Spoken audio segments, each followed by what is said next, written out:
Hello everyone, I'm Jim Longworth and welcome to another edition of Forsyth County Connections, coming to you from the studios of the Government Center here in Winston-Salem.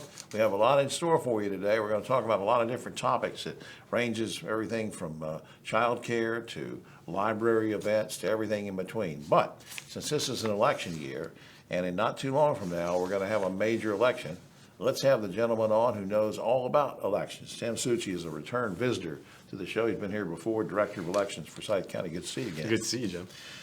In general, what does the new voting law entail? What should we know when we show up to vote? I know a lot of people do early voting. We'll get to that in a second. But if I show up on election day, what do I need to know?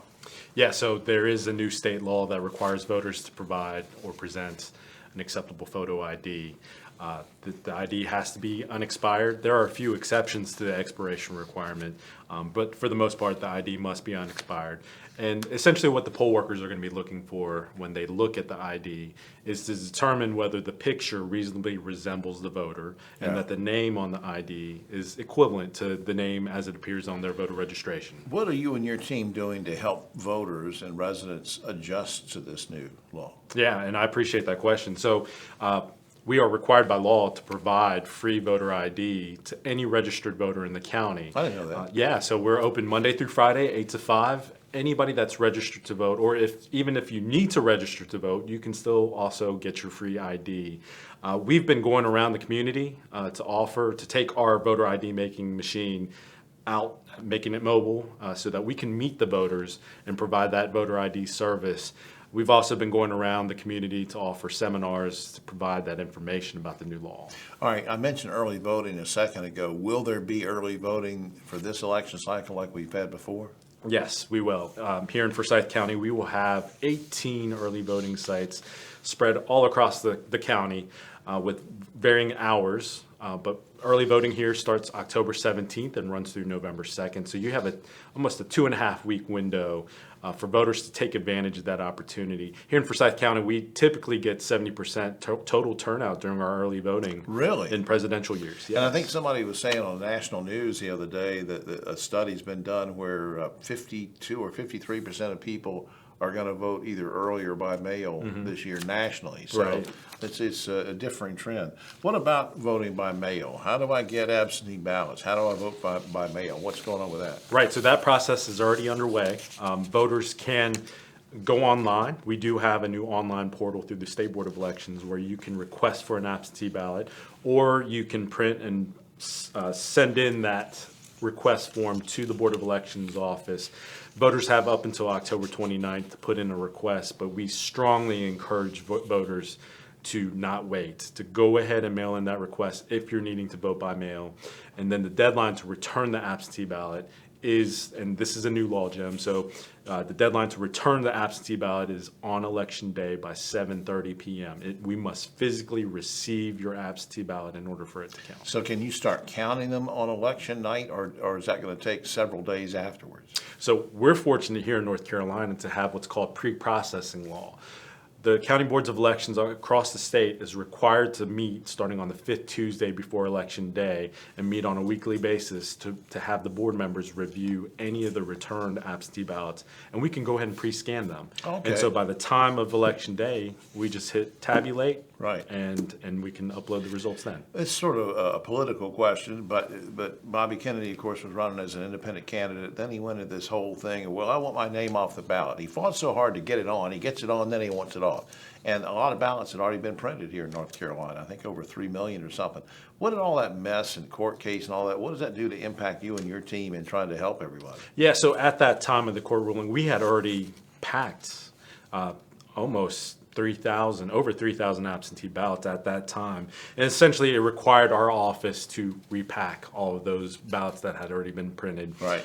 Here in Forsyth County, we had printed, the ballot print vendor had already printed over 60,000 ballots, and so essentially we need to reprint those Right. 60,000 Right. and repackage those. So What a mess.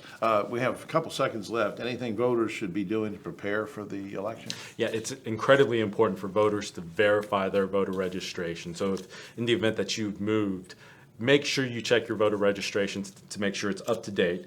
If you need to know where your polling place is, or if you need to know where the early voting sites are located, Your website? check out our website, fcvotes.com. Okay. It's as simple as that. You can also view your sample ballots on our website. That's pretty neat. Tim, thanks as always for clearing this up. Glad to be here. Thank you. All right.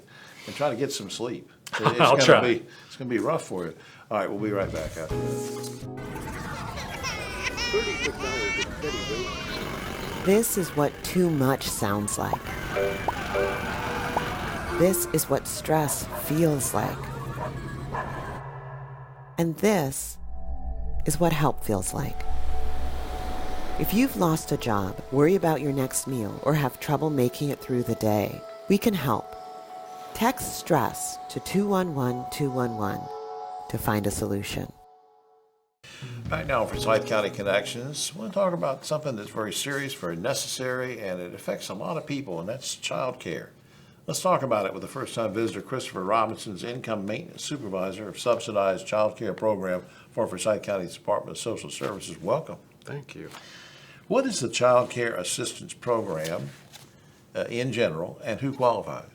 Yeah, so the Child Care Assistance Program is a program that Forsyth County implements in order to assist low-income families with obtaining affordable and decent child care while they maintain employment or go to school. Right, because that can be a real barrier to some folks. They finally land a job they want, they're getting a certain amount of money, but you only got a certain budget to work with. Absolutely. Not enough for daycare and childcare.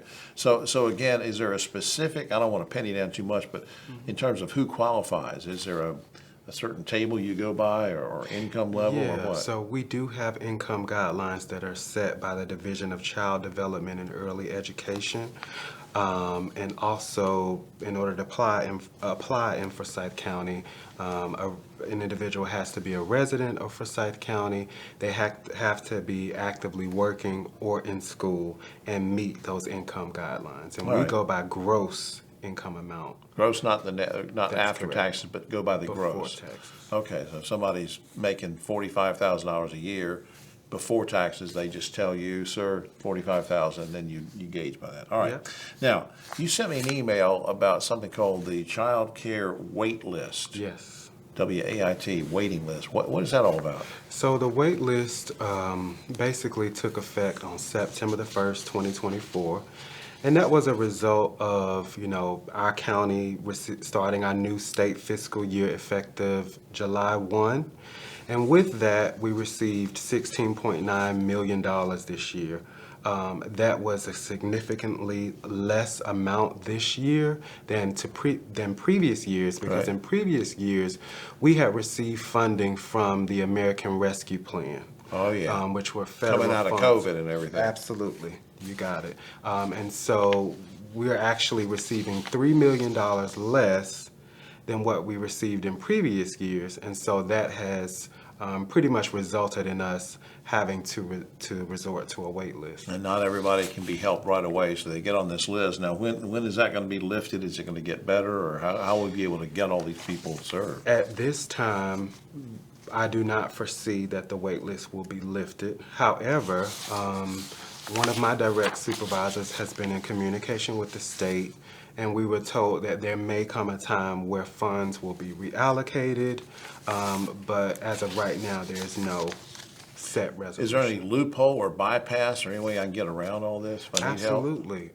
So in order for an individual or family to bypass the wait list, there are a few exceptions. So families with children who are in Child Protective Services can bypass the wait list. Children who are in foster care can bypass the wait list. Okay. Also, families with children who have special needs or developmental delay, families who are receiving Work First Family Assistance, and that is a program that works to ensure that families are employed or maintaining employment, and it also gives them a cash payment. Also, we make exceptions for adolescent children or adolescent Parents? parents Yeah. who are in public school, because we Yeah. want to make sure that they can stay and finish their high Maybe school an education. 18-year-old or 17-year-old's had a Absolutely. baby, and, yeah, okay, I'm glad you're helping with some of those barriers. But There's- what about folks that are not eligible for any of these things you just listed? Are they just totally out of luck, or are there any resources available? There are resources available, but there's one more exception to that wait list that I wanted to make sure that Okay. everyone knows about, and that is individuals that are active, or families, I'm sorry, who are actively in a crisis, and that could be, like, for instance, we just had Hurricane Helene. Right. So if we have any families who are adversely affected by that, they would be able to bypass the wait list. If there's a family that's experiencing domestic violence, or let's say they're experiencing homelessness, we could, certainly make provision. Because they need you right away. Absolutely. That's great. Look, we got so much to talk about. Will you come back sometime? Maybe we can get some. Absolutely. What is there a website people can check out? Yes.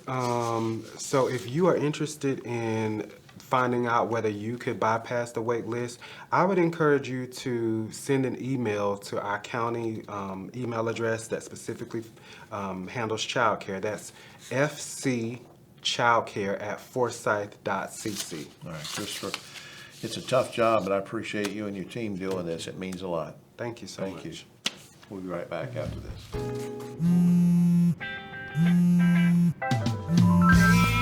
you see, I cannot set you free. My lonely days are gone. That's why I'm never gonna let you go. Never gonna let you go. Babe, I'm never gonna let you go. No, never gonna let you go. Here you go. Thank you. Thank you. Never gonna let you go. Never gonna let you Back now for Forsyth County Connections. We have a first-time visitor to the show, Andrea Sheetz. She's Administrator for Workforce and Economic Development for Forsyth County. Good to see you. Thank you, Jim. We mix these terms, workforce development, economic development, just so people can understand. Give me a few seconds, a little primer here. About what does it all mean? Why is it all connected? Absolutely. So economic development is a lot of what you hear with those big announcements the commissioners give tax incentives to, where companies bringing a couple $100 million in investment, they're bringing a certain number of jobs, the companies coming here. Workforce development helps bring that big number of jobs to our county residents, make sure that our educational institutions are providing the training we need, other issues like childcare and transportation. Our community is kind of set up to provide that for parents who want to go back to the workforce. So that we can attract those companies that have the ribbon cutting. So Yeah. it's all sort of connected. All right. Now, you sent me an email about Workforce Development Week. I didn't know there was a Workforce Development Week. What's happening during that week? What's it all about? So Workforce Development Week is October 21st through 25th. Okay. And it is a wide variety of events across the community for a full week. So the World of Work is happening on Tuesday the 22nd and Wednesday the 23rd. It is a career exploration field trip for all 8th and 10th graders in the Winston-Salem Forsyth County schools at the Joel Coliseum. We'll have over 50 businesses registered to highlight their hands-on engaging activities to show students what opportunities are located here in Forsyth County and promote the relevant career technical education courses.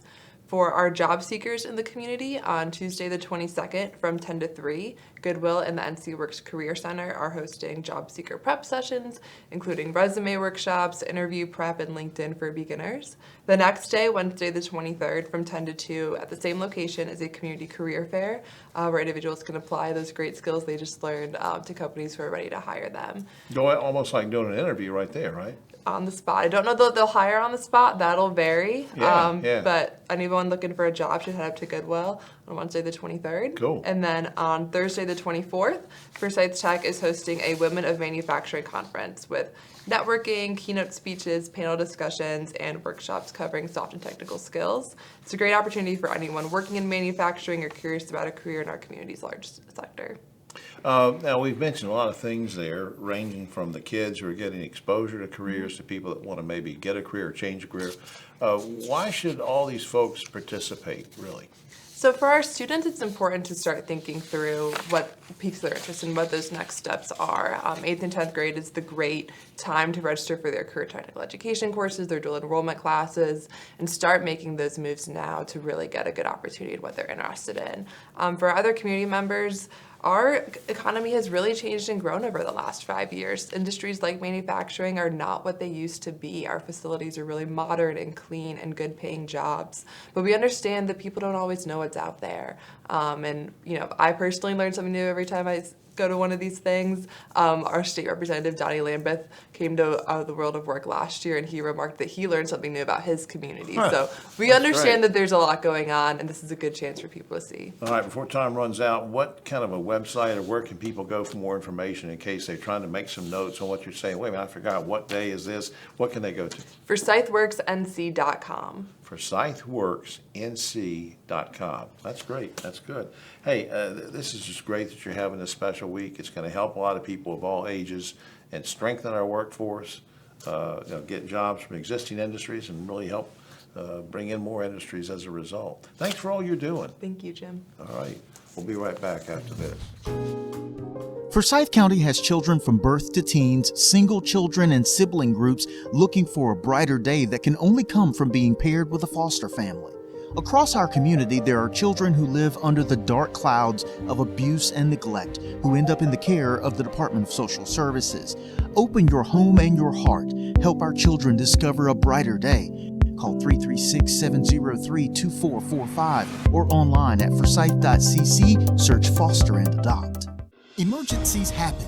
Every home needs an emergency kit. Are you ready? Start with a large suitcase. They're mobile. For safety and security, pack extra clothes, matches inside a waterproof container, a first aid kit and manual, flashlight and battery-powered radio and extra batteries. For nutrition, your kit should contain a 3-day supply of non-perishable food, kitchen utensils like a manual can opener. For hygiene, pack hand sanitizer, soap, bleach, and toilet paper. For financial matters, have these important documents: photocopies of identification, insurance policies, credit cards, cash and coins. For health, prescription medications, glasses and hearing aids. For your mental health, consider a simple board game. Your kid should match your family. It may be different if you have an infant, seniors, or pets. It may even vary from one season to the next. Update the kit whenever we roll the clocks forward in the spring and back in the fall. You can see other examples of what you may want in the kit at readyforsyth.org. Follow us on Facebook and Twitter at readyforsyth.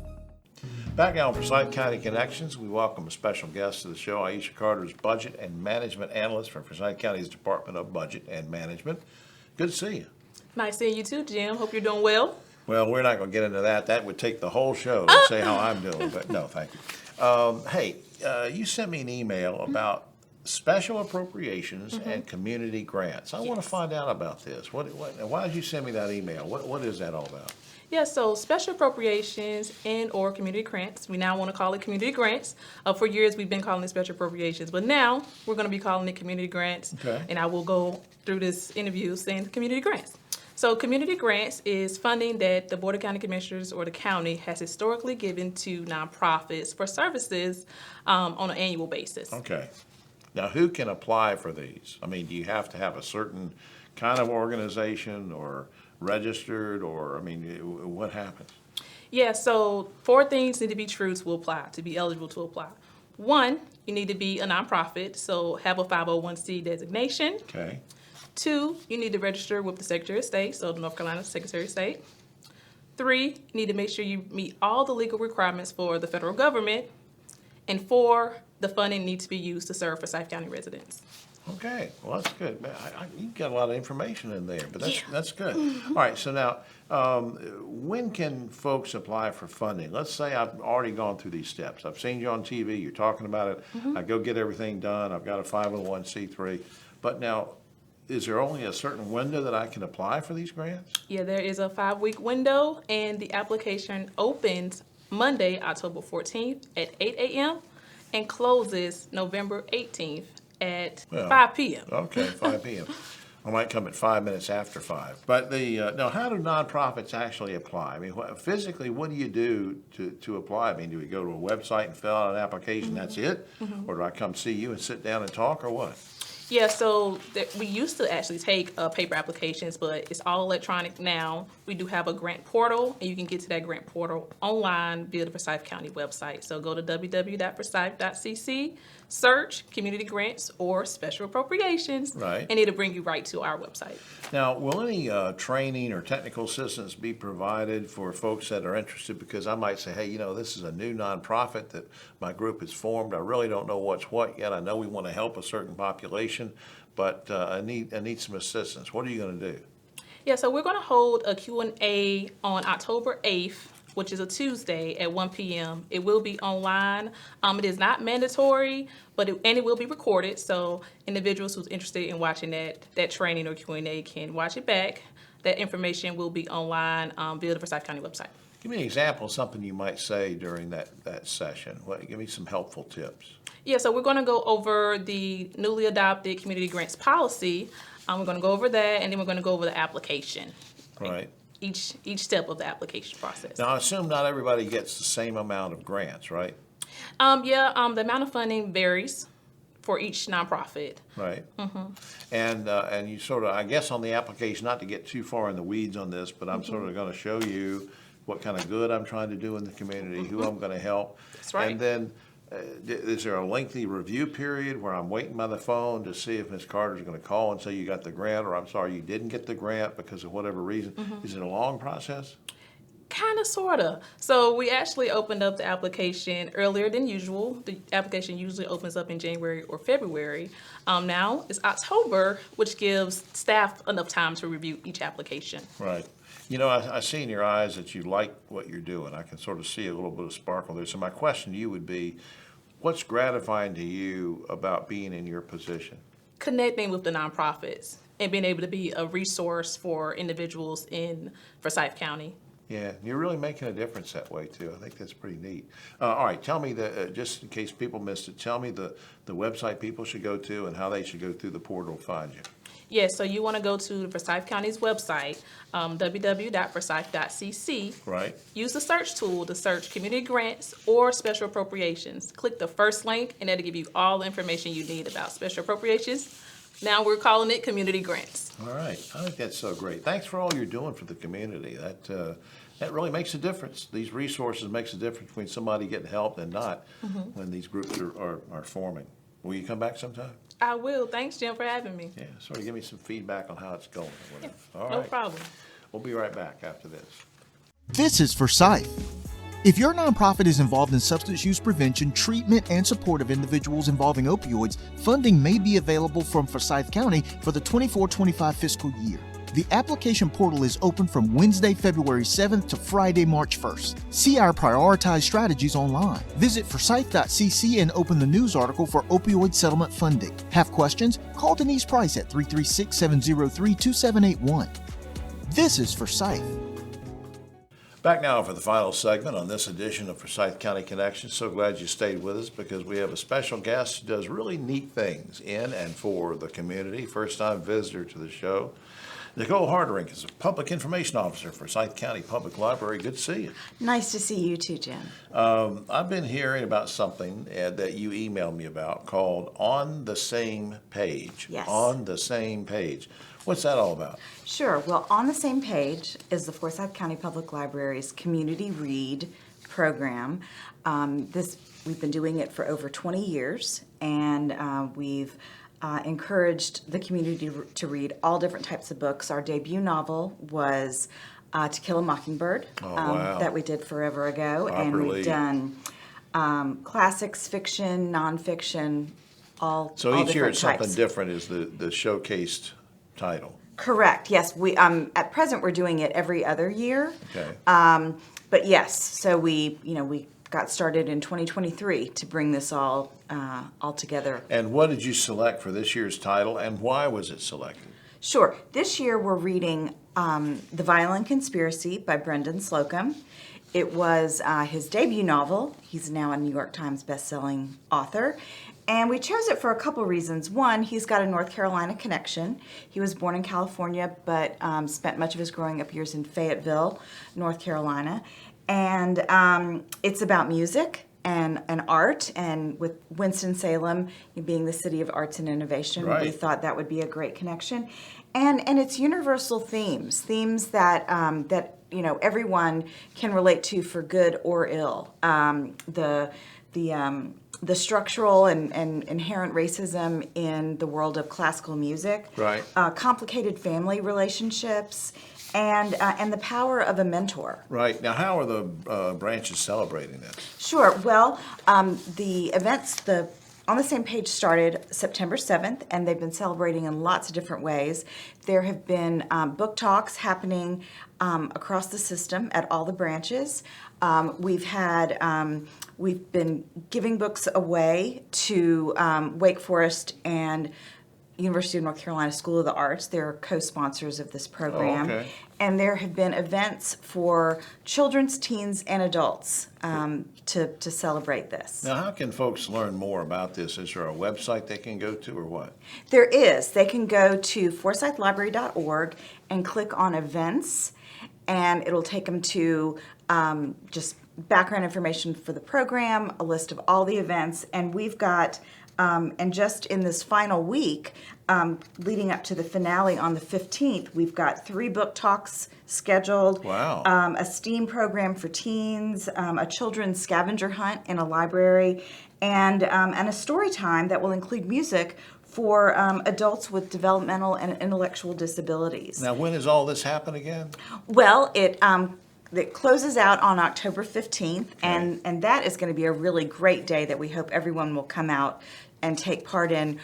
Brendan Slocum, the author, is coming to town, Wow. and he's going to be speaking at the Central Library downtown on 5th Street at noon on the 15th. Then he'll head over to Z. Smith Reynolds Library at Wake Forest at 3:30, and closing out the day at University of North Carolina School of the Arts Library at 7. Well, I think you told me off camera there's 10 branches counting the main Yes, public 10 branches across the county, several different cities, but all uniting, as we do with lots of different programs. Right. But yeah, all So committed to that's this. why it's important for people to go to the website and find out what's going on. I have a personal question for you since this is the first time we met. Very quickly, what was the first book you either remember or loved as a child? Oh gosh, I've got I have a bunch of children's books on my bookshelf in my office, and I've got some pop-up books that my grandmother gave to me when I was Oh. 2 years old, and my chicken scratch handwriting in one of them, and then another note she gave me the Ugly Duckling, and it's got her handwriting. Oh, how about that? From, Do you still have them? I do, yes. Well, next time you come, you should bring one of those. I will. They need to go to the bindery. They were well-loved books. All right, so once again, give the website and all that stuff. Sure.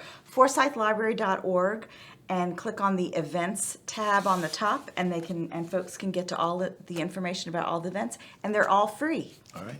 Thank you, Nicole. I appreciate that. Oh, thank you. It was a And, pleasure. And of course, we want to say as we finish up the show that there are a lot of people to thank every time we do one of these programs.